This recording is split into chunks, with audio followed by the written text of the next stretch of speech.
لا إله إلا الله لا إله إلا الله لا إله إلا الله لا إله إلا الله محمد رسول الله محمد رسول الله محمد رسول الله صلى الله عليه وسلم.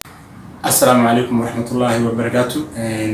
maanta waxaan ku soo dhaweynaa channelkeena cilmi sida oo martii nooga ah al-ustaad والشيخنا عبد الكريم سقاوي أو إنه هاي موضوع حساسي أو أباهين دليرة جودهم بالشدة أباهين لك سجارة وأباهن دليرة الأستاذ وحلينا فليتفضل مشكورا.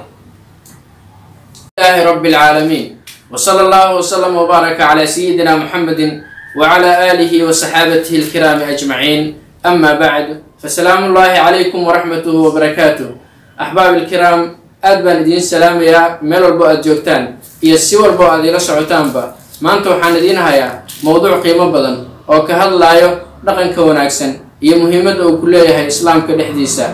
nabigeena calayhi salaatu wasalaam wuxuu cadeeyay dhaqanka wanaagsan qiimaha uu leeyahay heer nabigu uu gaarsiiyay calayhi salaatu wasalaam qofka nabiga agtiisa aad iyo aad looga jecel yahay xagga qiyaamaha haddii la tagana nabiga calayhi salaatu wasalaam aad ugu dhow inuu yahay midka ugu dhaqanka wanaagsan bulshada.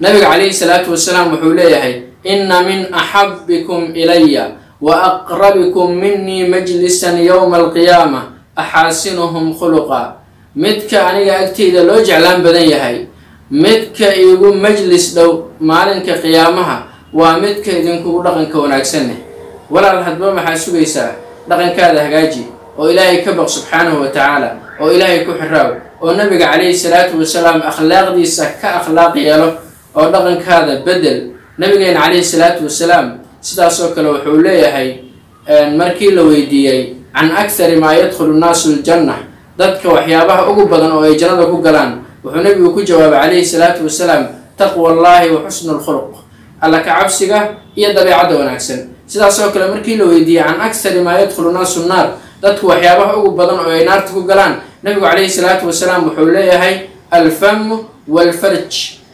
afka iyo farjiga يعني فرجيga oo meel ilaahay subxaanahu wa tacaala uu san raali ka ahayn la aadiyo iyo afka oo wixii allaala wixii ay macnaha kugu soo dhaco aad iskaga dhawaaqdid oo aadan ka fiirsanin.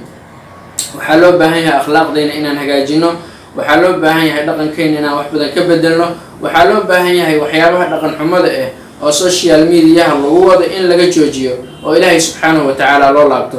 waxaa laga yaabaa dad badan inay subscribe ku raadiyaan ilaahay subxaanahu wa tacaala wuxuusan raali ka ahayn. nabiguna calayhi salaatu wasalaam wuxuu cadeeyay macnaha inaan lagu gaaraynin ilaahay risqigiisa ilaa ilaahay daacadiisa maahane. haddii aad is leedahay subscribe badan hel oo lacag youtube macnaha ka xasili oo youtube lacag ka hel in macnaha dhaqan xumo aad la timaadid inaad macnaha risqi aadan ku helaynin oo ilaahay risqigiisa oo baldhaaran waxaa laga helo waa ilaahay subxaanahu wa tacaala wix raali geliya oo qura. saasaan isku dardaarmaynaa. haddii aad nagu cusub tahay bogga laagsaar asxaabtaada la wadaag insha allahu tacaala khayrka iyo wanaagga ayaa inoo dardaarana. waa walaalkiin cabdikariim sakaawi oo idin leh intii aan ku kulmi doono mowduucyadan oo kale la mid ah waxaan idinkaga tegaa sidaas iyo nabadgelyo. asalaamu allaahi calaykum waraxmatullahi wabarakaatu.